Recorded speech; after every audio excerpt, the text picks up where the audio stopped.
Mid-Hudson Valley. Kingston and 13 cities and many local governments are represented in this district. The Assembly has 150 members compared to the Senate, which has only 63 members. And in the Assembly, we have a Democratic majority. As you can see here, 102 members are Democrats, and in the Senate, 42 are Democrats. So as an Assembly member, I am in a few committees that might be of interest to you.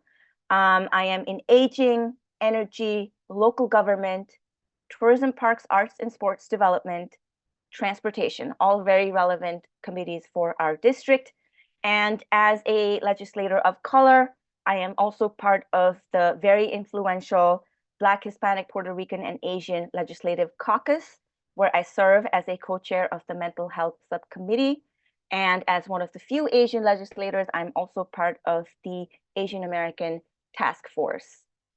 So what happens in Albany? Each session is 2 years, and each year looks like this. The first 6 months is when we're in session, when I'm mostly in Albany, and this is the only window through which we can pass funding or bills unless there is a special session called when the regular session has ended. So we are in March right now. The budget negotiations have just begun. And then you can see the second half of the year, we have what you call district time when the session is not going on. And if you zoom into the session time, the first 3 months are really the timeline to pass the budget. The budget is officially due on April 1st. So once again, it's a very tight timeline to decide what happens to our funding that's going to impact the next year. The budget starts from April to April. So this is the 2024 to 2025 fiscal year budget.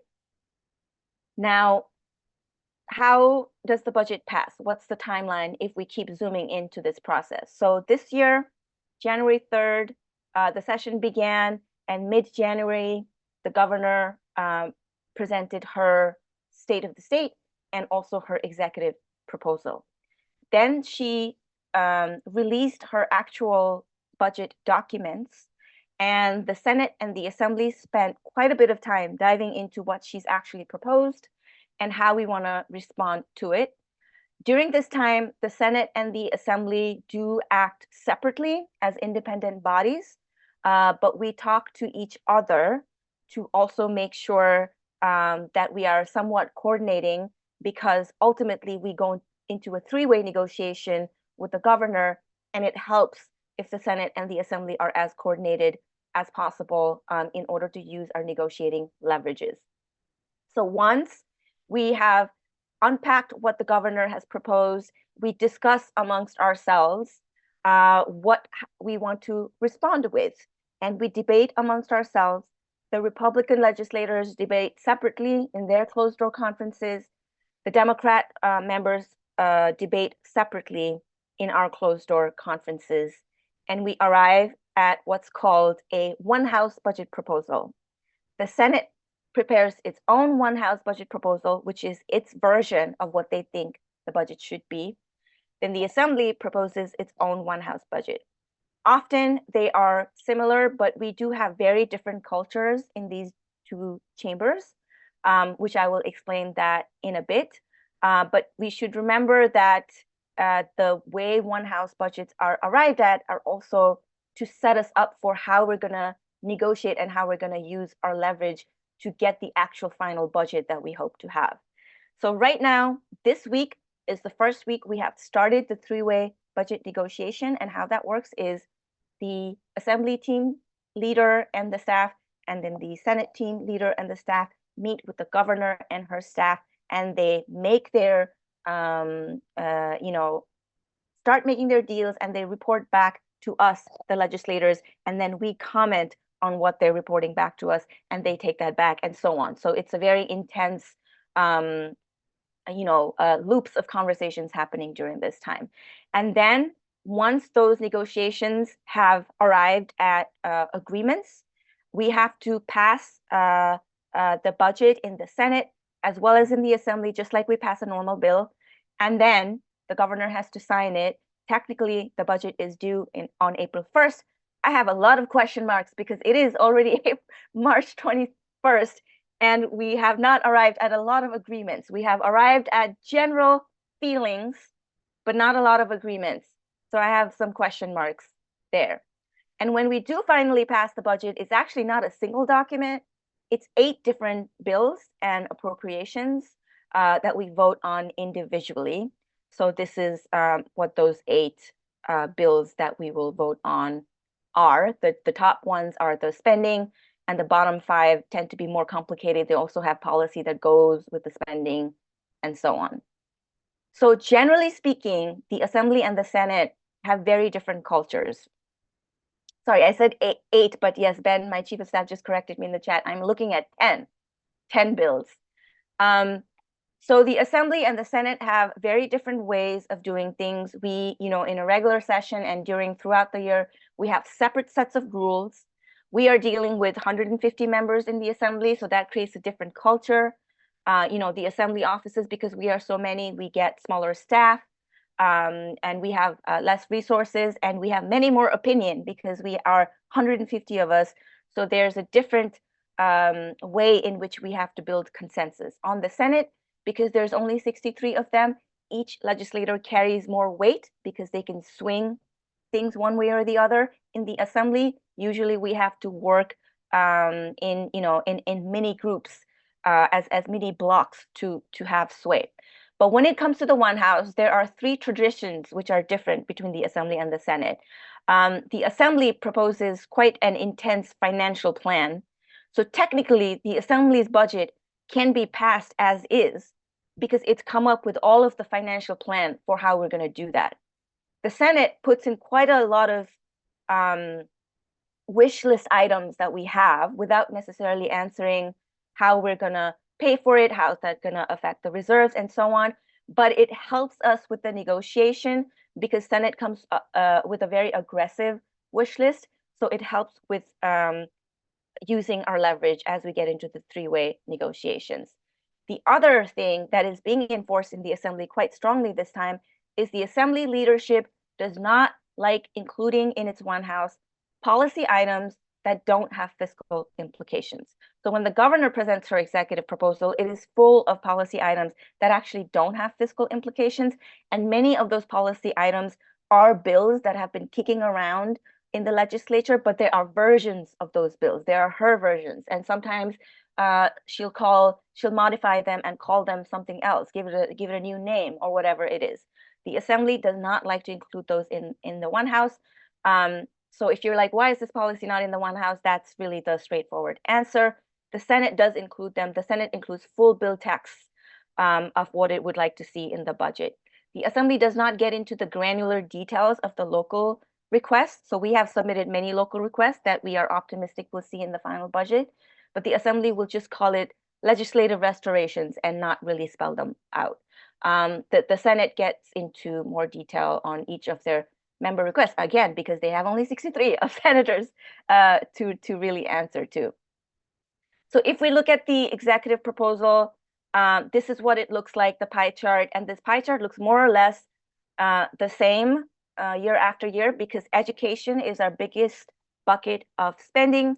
After that is health. A lot of that is Medicaid, which is why we asked you, to guess how much the Assembly has proposed to spend more than the governor by for the Medicaid budget.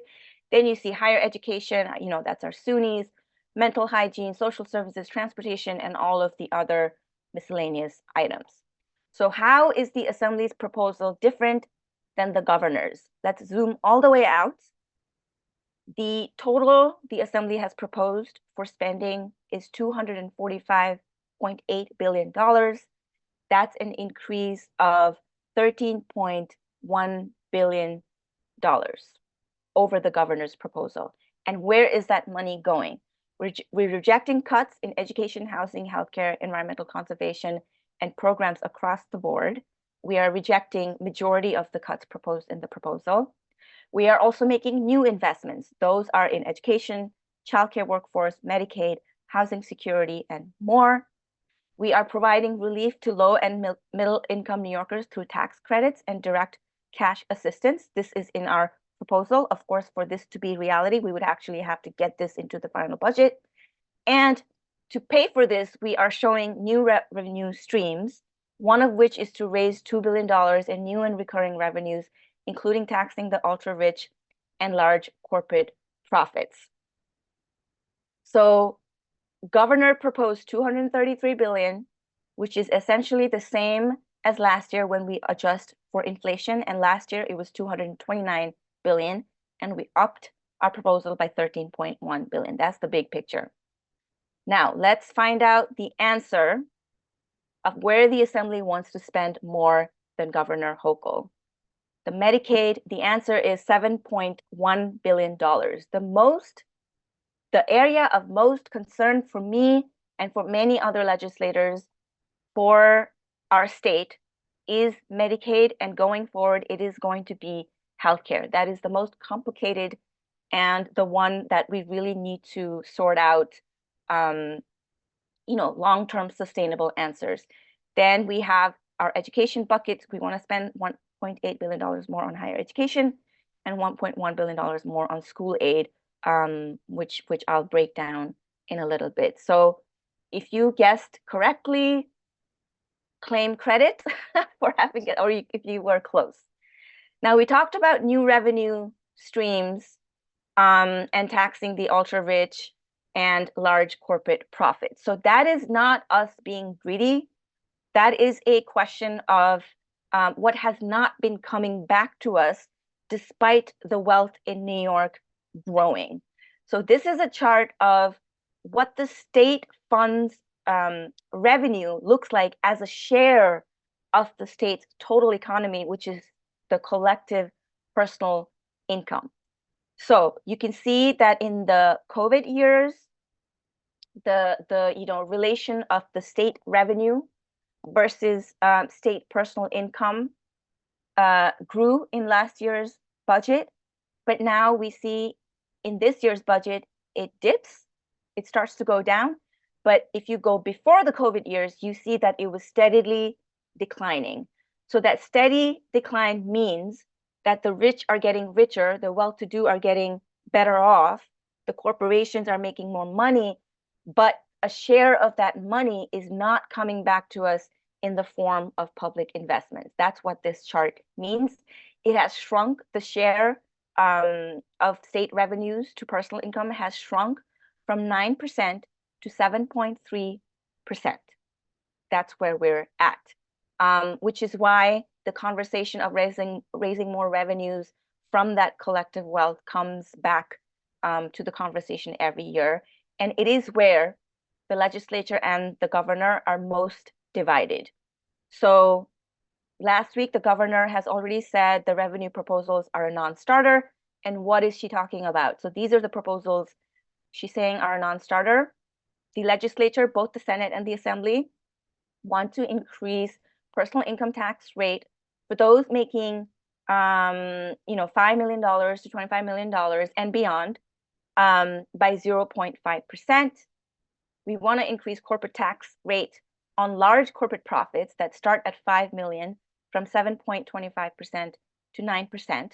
And I just want to emphasize these are very, very small dents. And our corporate tax increase is actually, our corporate tax rate actually is lower than New Jersey and many other states on the East Coast. And these taxes are only on the profit. So it's not about who's headquartered where. If you're making money in New York, and if we're starting at 5 million, we're talking about a lot of money because only 0.14% of C Corp corporations even make $1 million in profit to begin with. So we're talking about very small group of corporations, the biggest ones, and these are all C Corp corporations. So this is a modest proposal from the legislature that would raise about $2.2 to $2.4 billion in new and recurring revenue.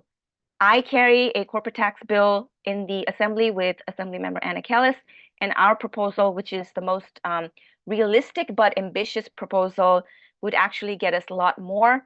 There are 5 revenue-raising bills that target the 1% that are in the legislature that collectively could raise as much as $40 billion, and a lot of that could be recurring.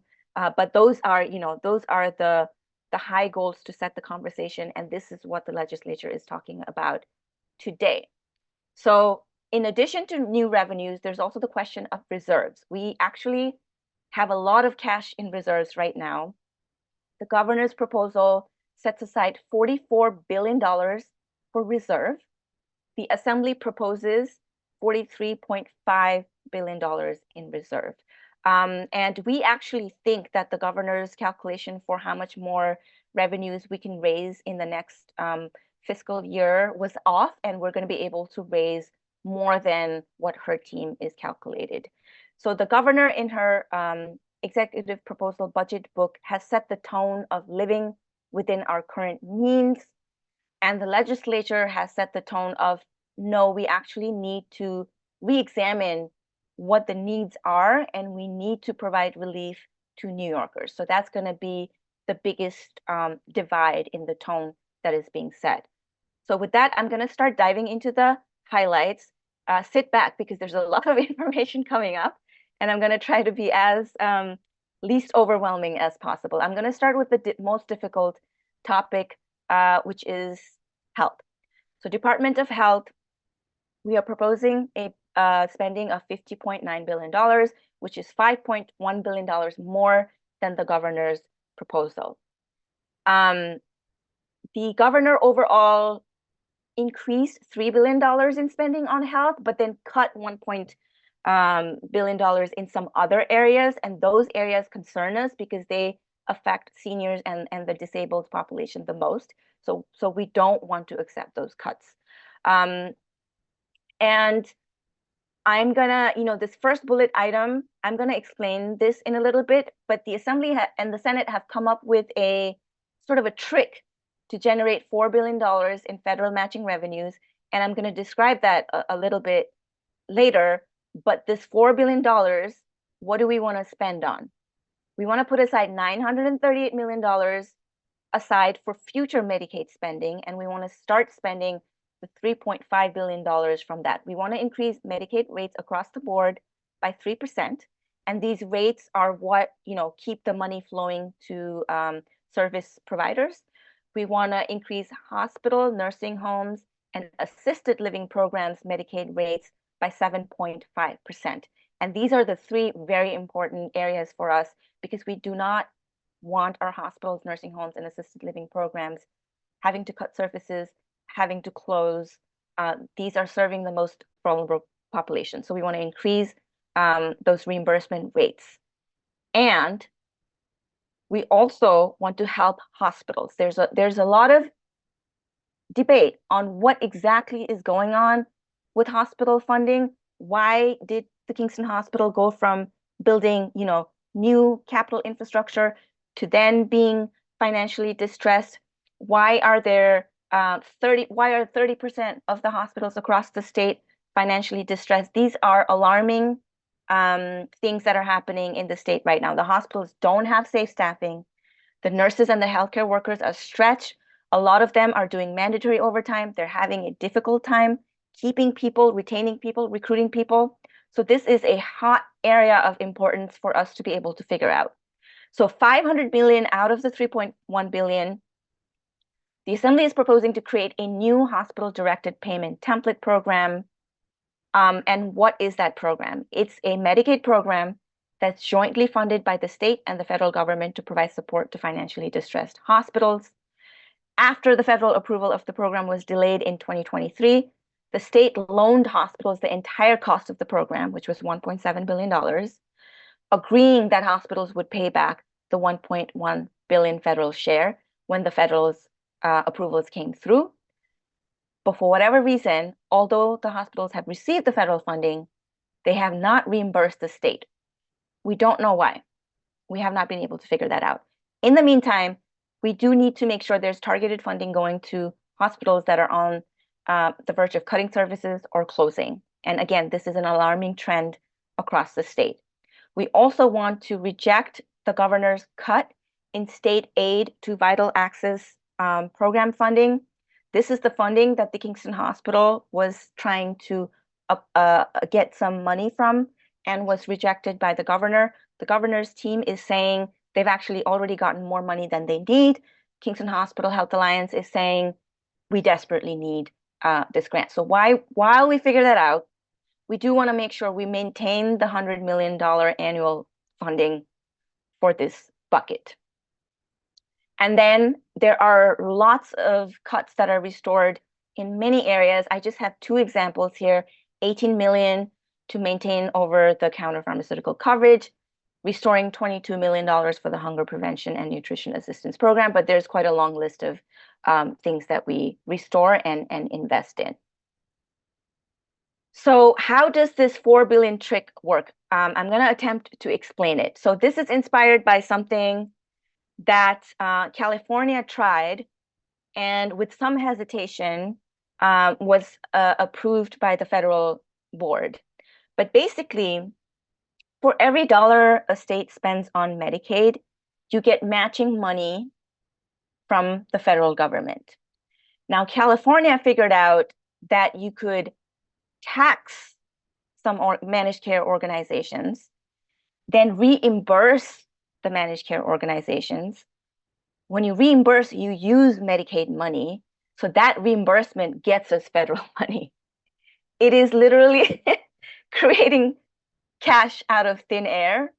And so according to our analysis, we have a good chance of the Biden administration approving this for us if the governor is on board and if we pass a timely budget. We need to get it going because we need this short-term solution or medium-term solution so that we don't have to make the cuts. The cuts really are not ideal from any position. They're going to endanger people. So we want to reject those cuts. We want the governor to agree to this plan. And then, when California applied, the board that approved it was like, well, this sort of feels scammy. We're going to have to look into, how the criteria is set. But they are going to need a lot of time to look into the criteria. So we don't know what's going to happen to this in the future. So that's a pin for us to really figure out how we're going to spend on healthcare. We need to look into New York Health Act. We need to look into some other bills we have that I'm going to talk about. But for now, this will do the job. So that's where the $4 billion is coming out of thin air. And I hope you have some questions about it afterward when we do the Q&A. So continuing along the need for seniors, we also have the Office for the Aging, where we are increasing spending by $52.6 million compared to the governor's proposal. And one of the highlights that I want to share is a bill, Assemblymember Sarah Clark's bill that has been included in the proposal, which is spending $42 million to alleviate wait lists for services that seniors depend on. So right now, New York has a $70 million wait list gap for senior services. So that can be things like meals, care, home visits. And many seniors look at the wait list and don't even bother trying to get on it because it looks impossible. So the Assembly for now is proposing $42 million to alleviate and help close this gap. And then we have other cuts that we restored. Long-term care ombudsman program, which if you don't know, it's where they set you up with sort of an advocate who can help you navigate how to use your rights, what rights you have in getting care. We also restore $1.1 million for the Holocaust Survivors Initiative, which is a program that expands community-based healthcare services for those who suffered in the Holocaust. We don't want to, have cuts in this service. And then we also have something called the naturally occurring retirement communities, which exist in other parts of the state, but they don't exist in our district. And we are very curious and interested in if they can exist in our district, but they are communities where a lot of people happen to live and they age together. And then we protect them as naturally occurring retirement communities. They can also be in the form of neighborhoods, if not buildings. So this is something that interests us. This year, the Assembly is proposing to expand this program. I'm not sure where, but generally there's interest in expanding this program. Now, to take a quick break from the budget and switch to a bill that could pass through the budget, but also exists as a standalone bill that I am supporting, that I'm prioritizing. In 2011, the state handed over management of home care to private insurance companies. It is estimated to have cost us $5 billion already. It has not resulted in the care that we thought we would get by doing this. So this bill returns the management of Medicaid home care program back to the state. It will generate roughly $3 billion in savings annually, and we want that money to go directly to the home care that we need. We don't want it going to middlemen who are profiteering, which is what's happening right now. So this is on the table. It has a lot of momentum. We'll see if it has a role in the budget. We don't know yet. One bright spot of this budget that all three parties are aligned on is to eliminate cost sharing for insulin. This is a bill that was stuck in the insurance committee, and a lot of people have been pushing it, including myself. Next to me in this photo, you see Assemblymember Farah Sufran Forrest, who is really, who's the sponsor and who has really been championing it. We have support from the American Diabetes Association. They are very concerned about people who need insulin to survive. So the governor proposed to take our bill and put it in our executive proposal to eliminate cost sharing, which we're very happy. Both the Assembly and the Senate are backing this. We hope this makes into the final budget. But the Assembly, which has a new chair of Insurance Committee now, David Weprin, is one-upping the government by saying, actually, we also have a bill to eliminate cost sharing for EpiPens that are covered by commercial health insurers. So let's also try to do that. So we're going to try to do both. And one bill that I have introduced, as you saw earlier, I am in the aging community, a committee, and I do represent a district that has a lot of seniors. A lot of the people that we help through our office are seniors, and I know that seniors are struggling with challenges across sectors. So one bill I've introduced with Senator Cordell is to cap prescription drug prices using an international price referencing model. We know that American drug prices tend to be 3 times as higher than Canadian prices on average. So what this bill does is it creates a pilot program to cap those prices using Canadian prices as the reference. And this is a bill that has been endorsed by AARP. So I am going to be working hard to get buy-in to this bill, to get co-sponsors and see how we can move it forward. So next, we're going to move to education. Education cuts and the healthcare cuts were the ones that threw a lot of people into panic for right reasons. So last year, we funded the foundation aid formula fully for the first time for our public schools. And this year, the governor came back with quite drastic cuts. In our district, Ontiora faces a 38.7% cut. Rhinebeck faces 23.8% cut, Rondout 19.9%, and Red Hook 10.1%. This is primarily because of the way she has proposed to change the hold harmless provision, which is a provision that guarantees that, basically on a year-to-year basis, schools are not gonna see a cut, even if they might be struggling with enrollment. So one main problem is that these proposals really came as a shock and a surprise to these schools, because last year they got fully funded. So based on that, they started making plans.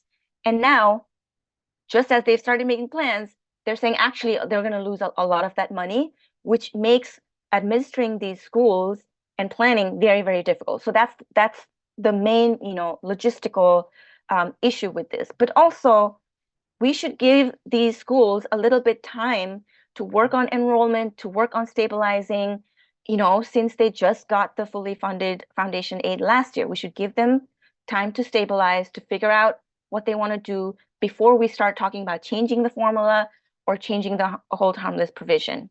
So the Assembly is proposing to reject all of the cuts and increase the foundation aid, school aid by $1.8 billion.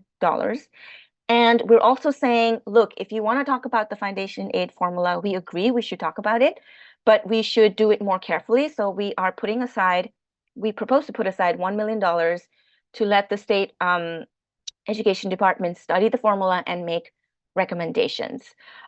We also are big supporters of our BOCES. We know that it provides services to people who absolutely need it in terms of being able to find a viable pathway to move forward in their life.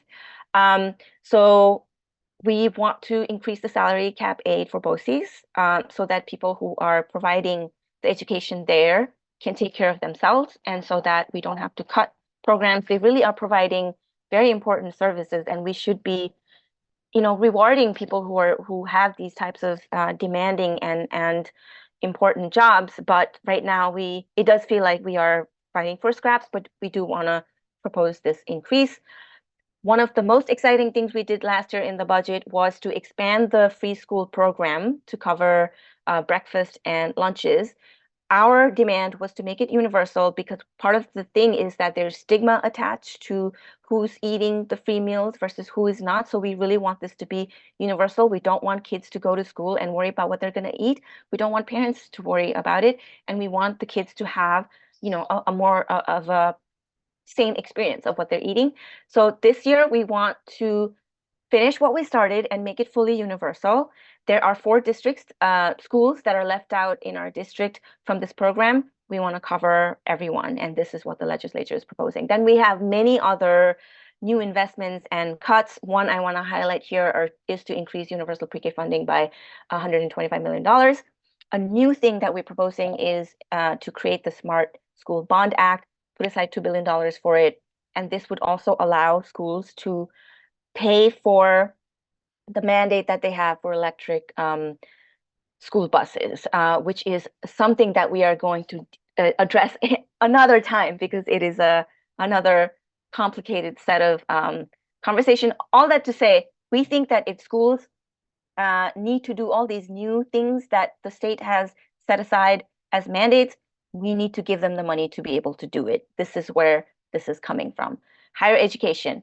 19 SUNYs are in deficit. SUNY New Paltz has a deficit of $8 million. If you look at the graph, what you see is that the state's share of SUNY funding has declined over the years. SUNY hospitals are at the threat of closing. They provide essential services in their areas. We want to prevent those closures.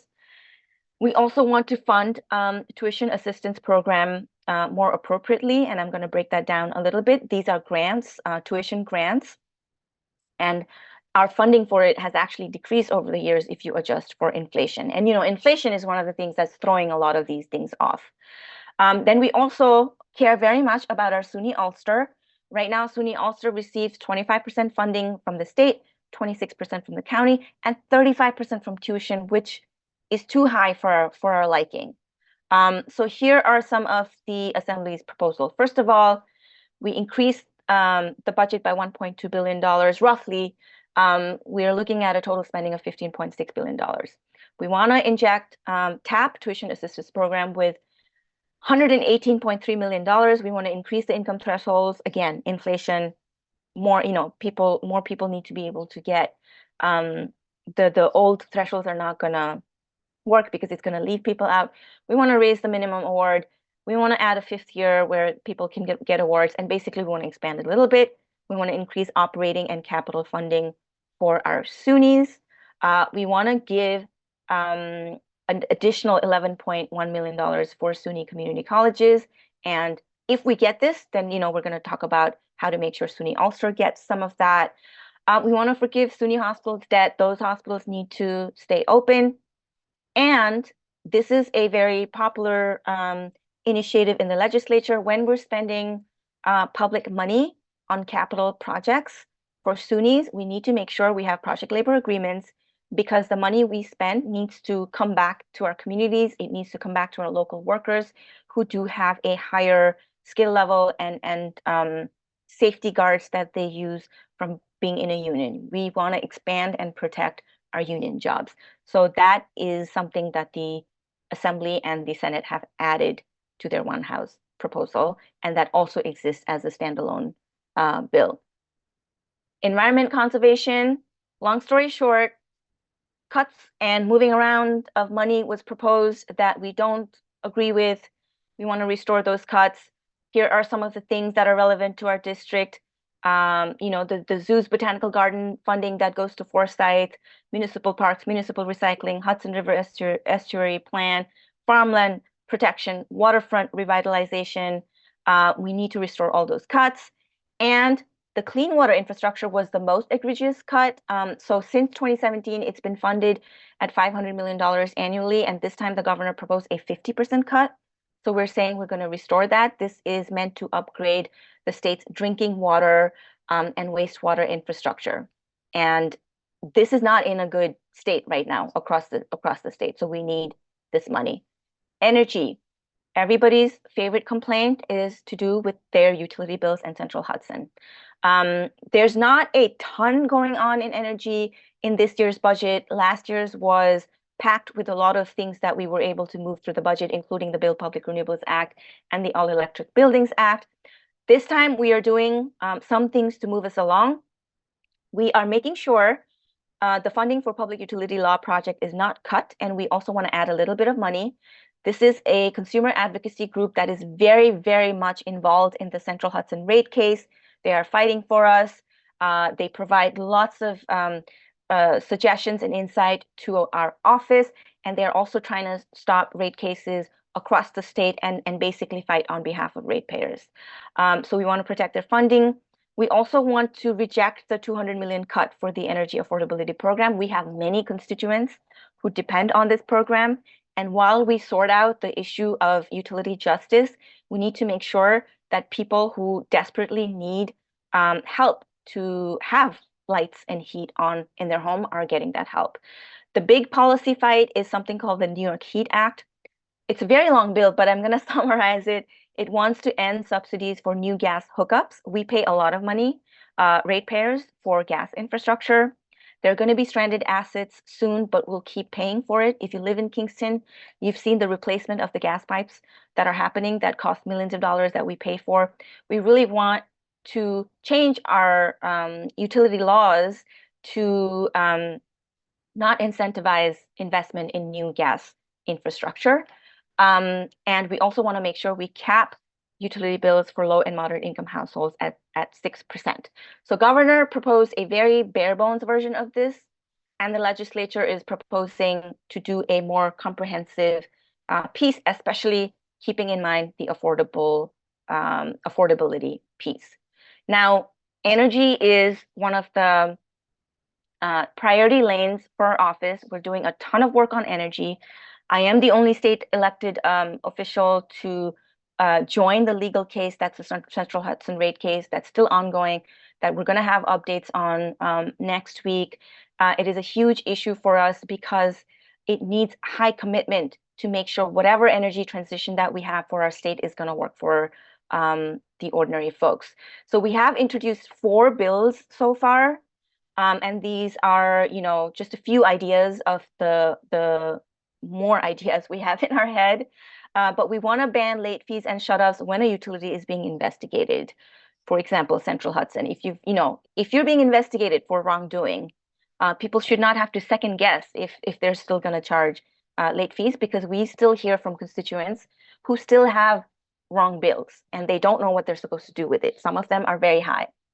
We want utilities to identify disadvantaged communities in their service area. We learned through the rate case that Central Hudson actually keeps no information on disadvantaged communities, but we have a state law that says that disadvantaged communities should not be subject to, an unfair share of burden. And we have many of these communities in our district. So we want to make sure those are identified so that we can analyze all of the decisions we're making with some consideration for how they're affecting these communities. We also want to require utilities to provide digital copies of materials they make available to customers. Sometimes they say they exist, they do it, but we don't get to see them, so we don't know how to analyze them.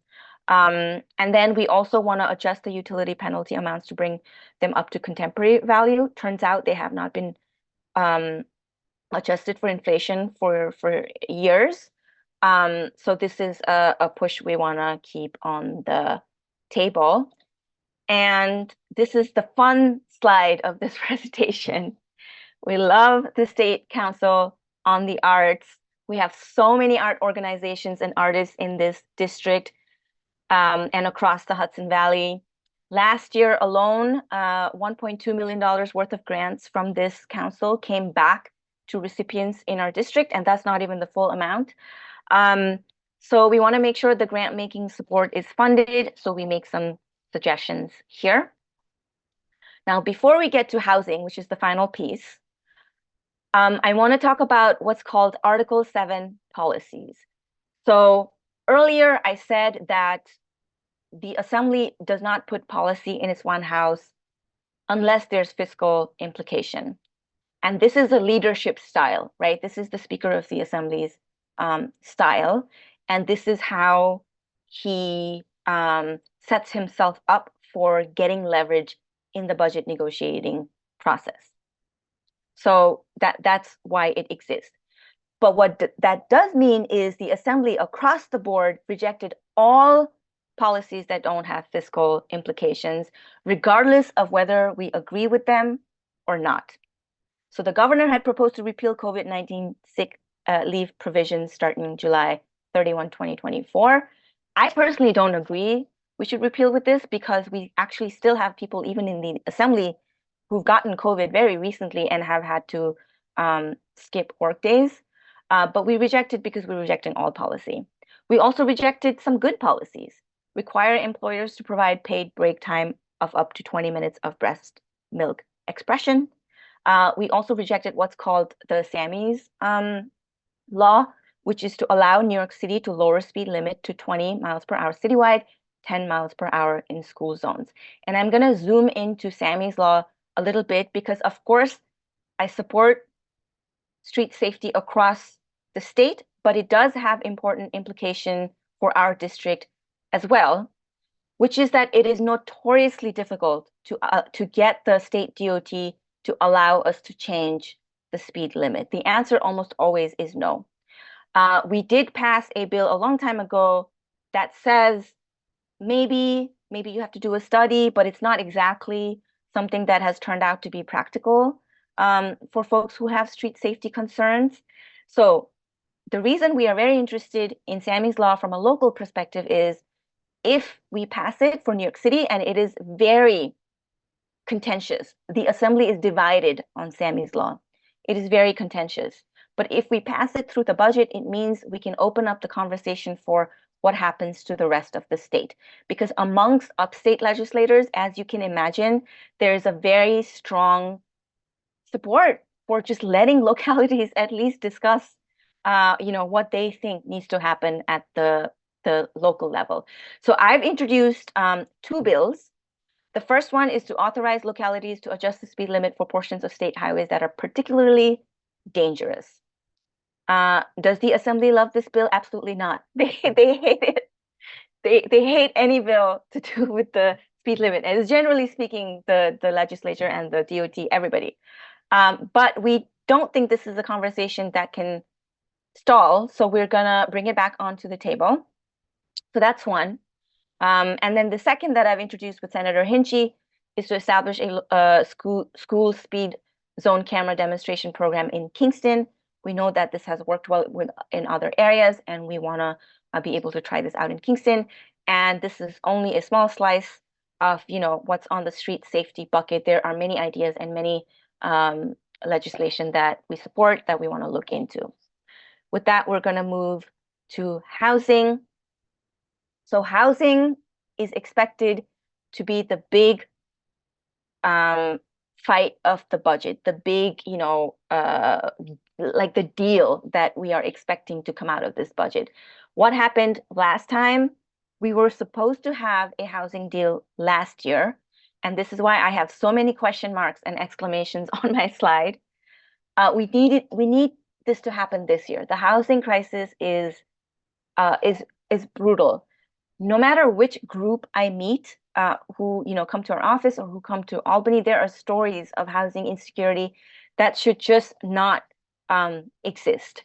So we want a comprehensive housing deal, and I'm going to explain in a little bit what that means. But for now, this is what the Assembly is proposing in terms of the dollar numbers.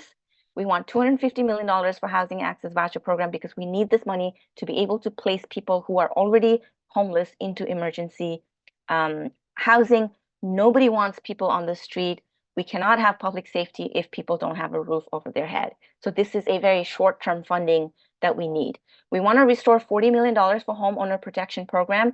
We have a lot of seniors and a lot of people who are facing foreclosure because they can't afford to have a home anymore.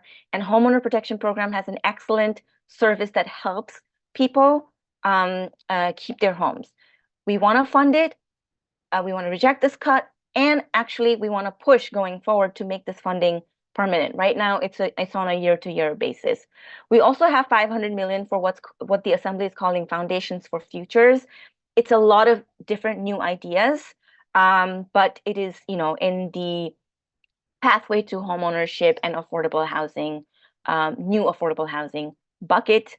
It also includes something that's known as the Tenant Opportunity to Purchase Act, which means that when your building goes on sale, the tenants together should be able to collectively buy it and maintain it as socially owned affordable housing. So it provides some money for those types of spending as well. And I've actually heard from Ulster County that they are also going to provide some money for something like that. So we're very excited to learn more about that and collaborate with the Ulster County government on that as well. $10 million for a new Office of Civil Representation to provide statewide eviction prevention services. Evictions are off the charts right now, even when the tenants are paying the rent and abiding by the lease. What's generally happening is people can lose their apartment, lose their lease, because there's always somebody else who can pay more, or because those units can be converted into short-term rentals. This is a statewide trend, and we don't have enough legal support in our housing court to prevent these evictions. So this is a new proposal. Then there's some money for, things like first-time home owner assistance program. We want to reject the $10 million cut for land banks. And this is, again, a small slice of the many cuts that we restore. And then what about the housing deal? Are we going to have a housing deal? So here's a very quick breakdown. The governor and her team are very, very focused on incentives for developers through tax breaks, and also incentives for municipalities through additional aid to build new housing. We love the incentives for municipalities. That is great. We have a few what we're calling pro-housing, self-declared pro-housing communities in our district, and they should get help. With the incentives for developers, that's a complicated piece. We know we have to do this. We know that if we need new housing for the time being, the developments need to continue. But question mark, what about after that? How are we going to make sure that these new units are actually going to be affordable? And the governor, the other cut that's worth highlighting is a general $135 million cut from public housing funding. So if you look to the right side, that's our two leaders of the two chambers. So the legislature is pretty aligned in saying, if you want your developer tax breaks, you have to give tenants protections against arbitrary evictions. Tenants are getting evicted left and right. They are the most housing insecure people because they don't own home. They don't have the means to own homes. So if it's a good tenant, they need a line of defense in court, and this is what is usually referred to as good cause eviction. We make many new investments and restore a lot of cuts. Generally speaking, we have new ideas. You heard about the Foundation for Futures. You heard about the Office of Civil Representation. We are also concerned about labor standards. If we're spending all this money on developers, we do need to protect our workers. We need to protect the apprenticeship programs. We need to protect the wages. We need to think of these spending as also investments in our people. It's not very uncommon that you spend money and somebody from New Jersey will come and build something, and then we did not get that money back into our communities, for example. And there's also a proposal to authorize leasing and transferring of state land to address affordable housing. This is the last slide with the governor's face. Okay, now I want to highlight a bill that I've co-sponsored. Property tax is really, really hurting seniors. There is a huge burden on school and Medicaid spending on the property tax. We think that should come from the 1%, that should come from more sustainable sources of revenue. But what do we do now? There is a bill that has some momentum. So we want to freeze the property tax at the amount it was when the owner turned 65. And the only requirement is, of course, you have to be owner of the property and you must live there at least 75% of the year. So we'll see if this has momentum, but I do think we need some kind of immediate solution for people who are genuinely terrified they're going to lose their home. I heard from an 80-year-old constituent just a couple of days ago who's genuinely terrified. So that's on housing, and I think there was a question on social housing. So we do have an answer to the housing supply question, which is we want to create a state social housing development authority because no such thing exists right now.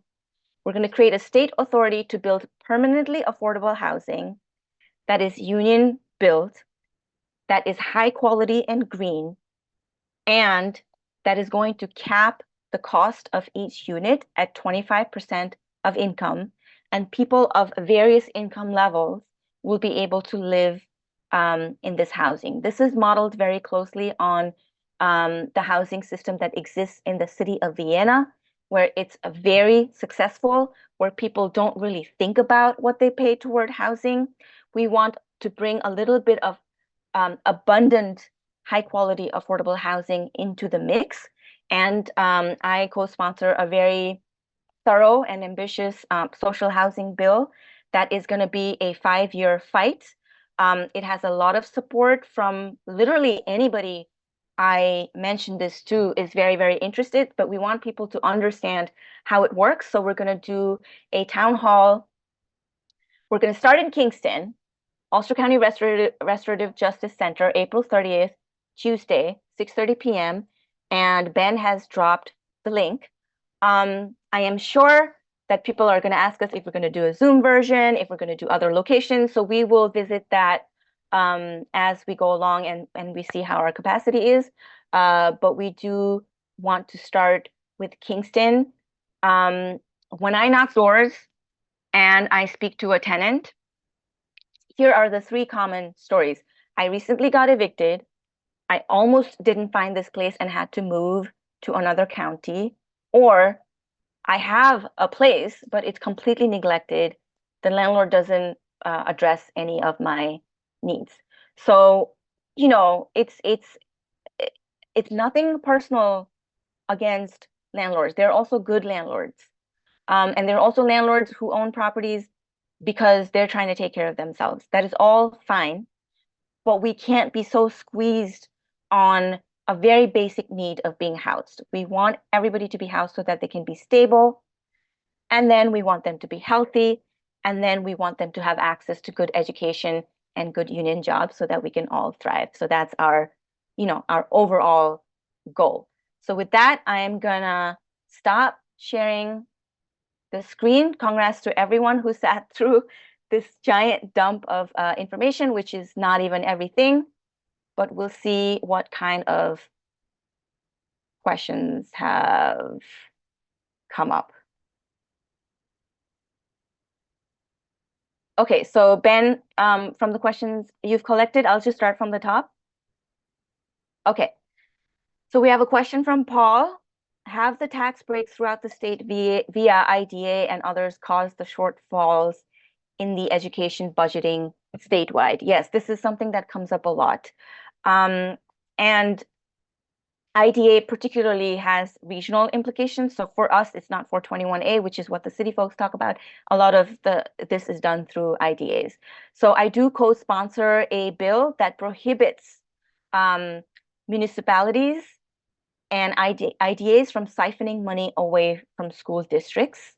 So this is a bill that we hope to make state law, and hopefully that'll help. The estimated cost of this is $1 billion a year, and we support it.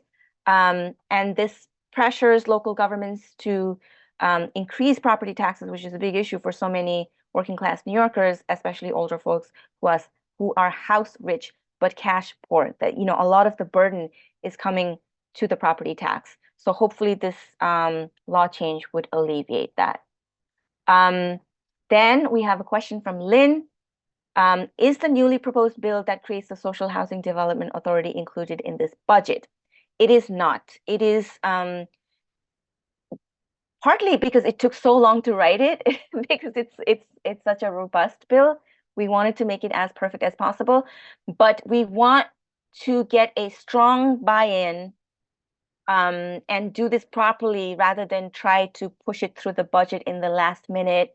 Because one thing that my Speaker of the Assembly always says, and this is again his own style and preference, he actually does not like passing policy through the budget because the budget process gives the governor an upper hand. The truth is, governor has an upper hand even when we pass it as a regular bill, but we have more control. But I personally did include it in my budget letter just to be like, this is a thing that exists. You should start thinking about it. This is an answer to the governor's proposal. Let's talk about it afterwards. So we included it in our individual budget letter request to just put it on the radar, but it's not going to be a real conversation in the budget. But it has garnered a lot of attention. There's a lot of buzz around it, and unions are very interested in it. And then we have a question from Rebecca.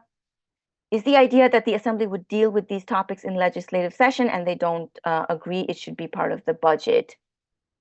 It's both. One is, to many of these, the answer is yes, we will handle it through the legislative session. But the truth is, some things do need to be passed through the budget because that way it has a higher chance of passing. When you're voting on the budget, you're voting on those 10 documents, and one quote unquote document called the Big Ugly is going to have lots of policy in it.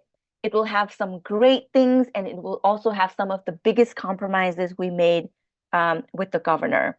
But most people will vote yes on the budget because it is very politically risky to vote no on a budget. So that's a way to pass some of these more ambitious things.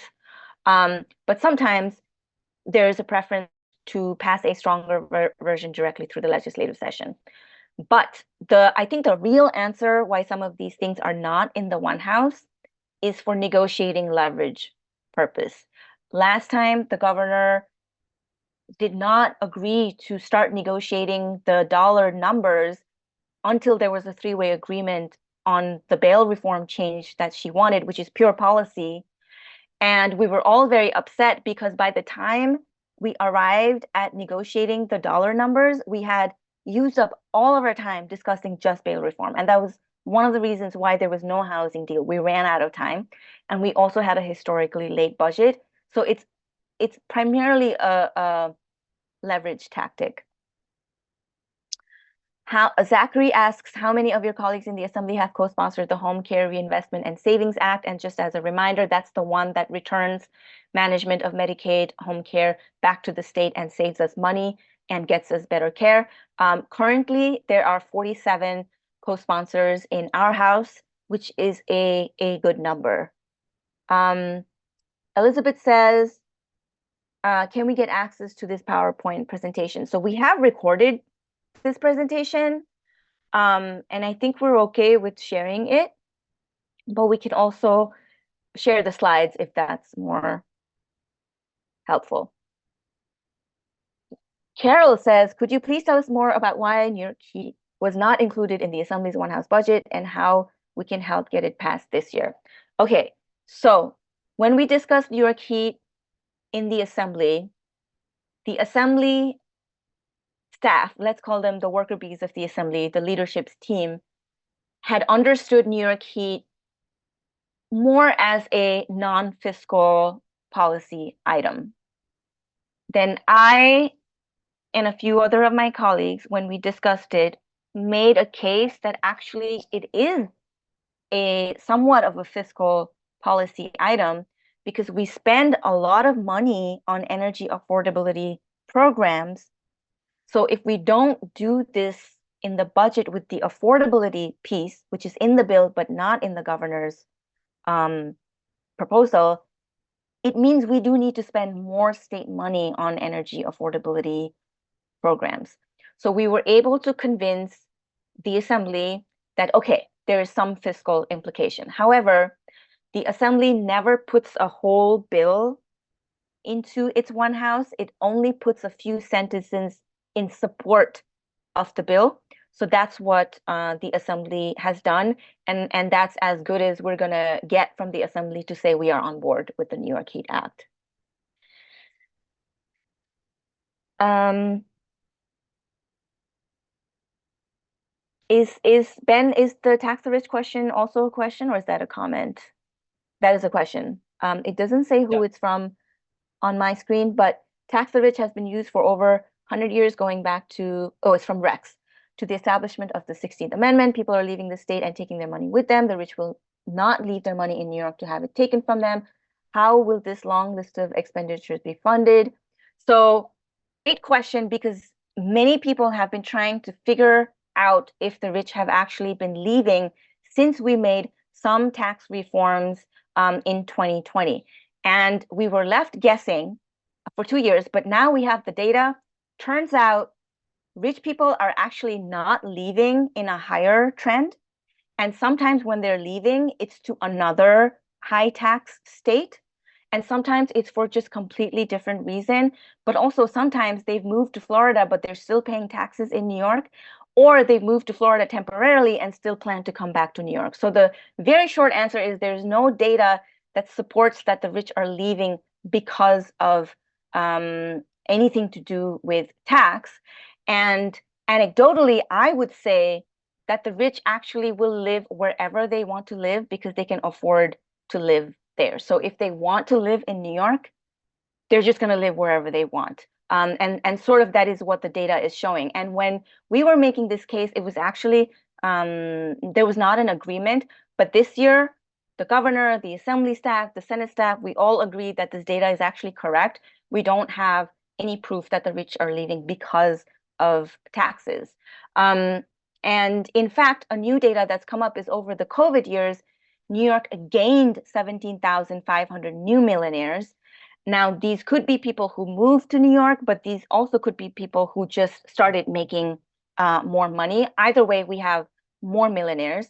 And the people who have been leaving are people whose household income is $280,000 or less. And the reason they're moving is because they cannot afford the quality of life they would like to have here. And sometimes they've moved to New Jersey, but they're still working in New York. This is a very common trend. And Black and brown families in particular are leaving in high numbers because of housing costs. And that's when you go to the lower level of income bracket.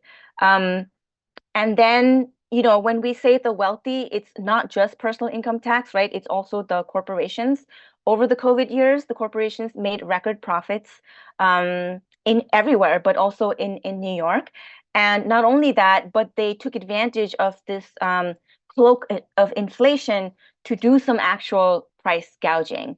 And the truth is, the corporations actually don't care about paying a little bit more on the profits. That's the type of tax that they oppose the least because it barely makes a dent on them. And as I mentioned before, it's not about where the corporations are headquartered, it's where they're making profits. And New York is always going to make them lots of profits. And just a little tiny piece of what they're making can save childcare, can save schools, can save the cost of living adjustment that our direct service providers need right now. So I have met with many people, for example, who provide care to, let's say somebody who's disabled or somebody who's a senior, and they themselves have had to sleep in their cars because they don't have the money to take care of themselves. So these are the drastic wage disparity that exist in our state that we're trying to close the gap. And New York, out of all of the states in the country, has the biggest wealth inequity gap because we have some of the richest and we also have some of the poorest. And those were all of the questions.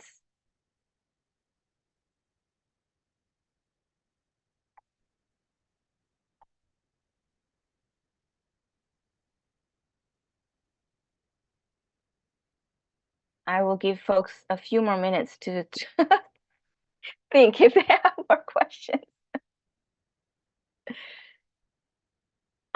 Also, the summary of it's, I would say it's not worth reading, but if you want to read the summary of the Assembly's proposal, it is online, but it is not worth reading because now the negotiations have begun, and what matters is, how things start changing.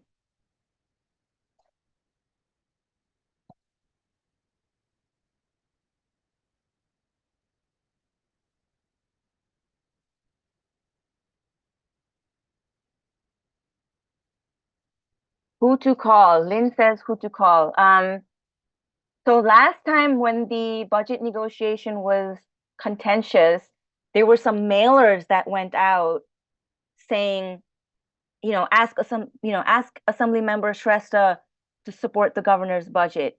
So those kind of things might happen again. And those are like, it turned out that the group that sent out that mailer was affiliated with Michael Bloomberg. But I think really, letting the governor know what are some of the things that the legislature is proposing that you support, that's going to be the best way. And I think if somebody from my team can find like the governor's contact page, that's good, but calling the office is very effective. And if you are interested in coming up to Albany, as do a lot of people, to join some of the rallies and things like that, then get on our Facebook page or our email list, because sometimes we will advertise those opportunities to come up.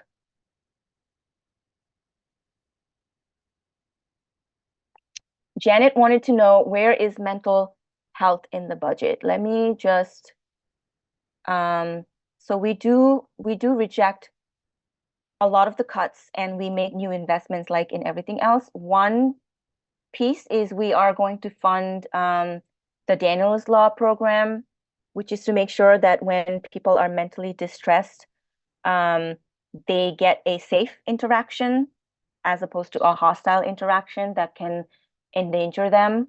But I think Ben is looking up maybe our change to the mental health budget. Let me know, Ben, otherwise I can pull it up. And then let's race each other. Or I'll look for it and you go to the next question. Yes, I'll get to the other question. Do you think the governor would be responsive to community lobbying regarding the housing deal? Yes. So just a couple of days ago, I believe it was Tuesday, we had 1,000 tenants who came from all over the state and they picketed at the Capitol all day. Basically, they went around saying that, their housing crisis is quite bad. They need this housing deal. They need the housing insecure people to be in the governor's mind when they make a deal. So there's going to be lots of actions like that that are going to happen as we negotiate the budget. And I just want to say, while Ben is looking up the mental health numbers, the reason I decided to do this call is because I think when you don't know what was possible, you sort of lose the significance of the budget negotiation. This assembly budget is passable as is. We wouldn't have to change a thing. We could pass as is. We've shown the revenues. We've shown how we would pay for it, but we're going to lose some things from our proposal. And why? Right? So that's the political side. Why are we losing those things? Because we have to compromise when we negotiate. But I think what's in the proposal is sort of the light forward for something that is immediately possible. That is not a 1 year fight. That if the governor said this looks great, we could, this could be the budget that we pass.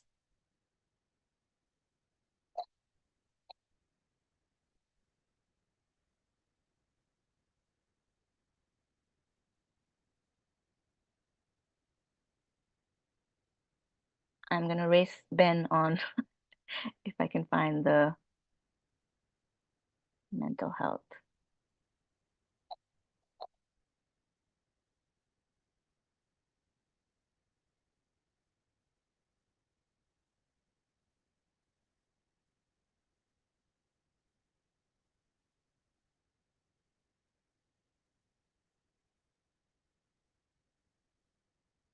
Okay, I think I have something.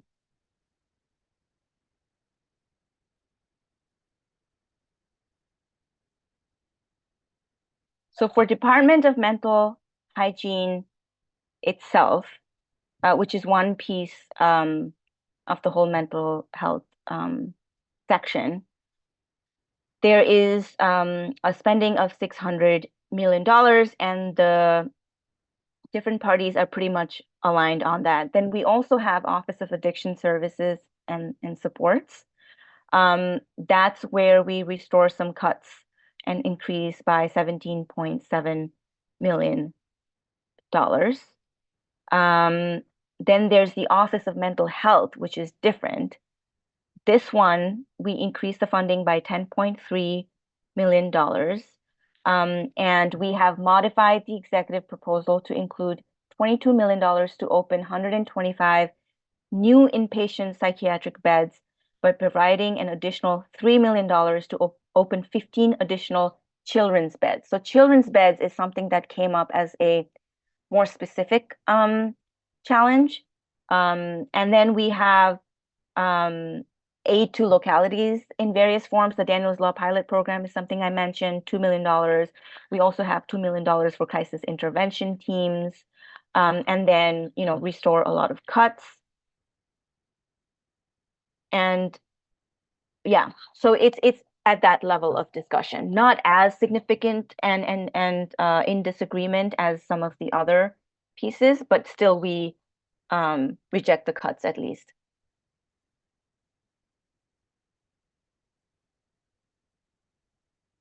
Yeah, we also reject her proposal to increase mental health parity fines to $2,000.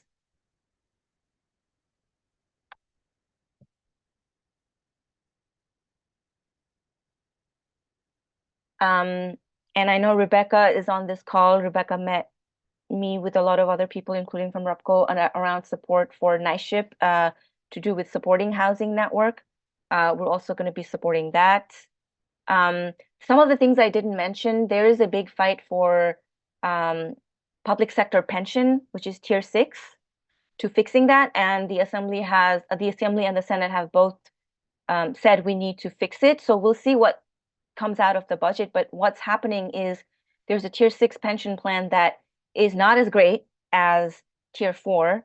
So it's created a problem of recruitment and retention in the public sector. So schools, let's say park workers, in any public sector. We are also on the same pension plan, but basically this is another example of people putting the same amount of work, but the benefits diminishing. And so we need to make sure that those types of things are fixed. And the workforce in public sector has actually decreased in New York by quite a bit, which is not a good trend.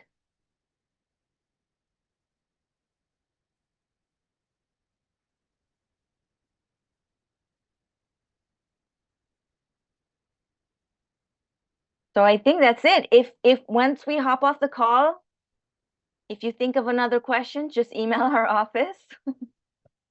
And if you know anyone, or if it's yourself, if you know anyone who's stuck with getting help from a state agency or Central Hudson, that's what our office is for.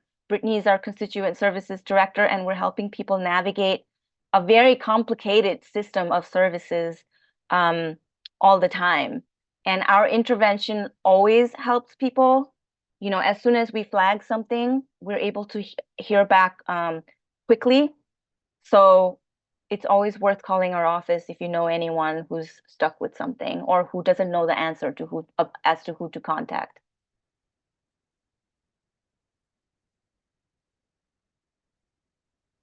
Great. So hopefully we will pass a budget soon. Come to the social housing town hall. Once we pass the budget, I'm sure we're going to do another explainer about what exactly happened in the budget. But I want to thank you so much for coming and spending Thursday evening with us, and hope you learned a lot, and hope you're excited about some of the things that we'll be fighting for, and hope you don't get too frustrated by how slow our democracy works sometimes, but we're moving along. Thank you so much.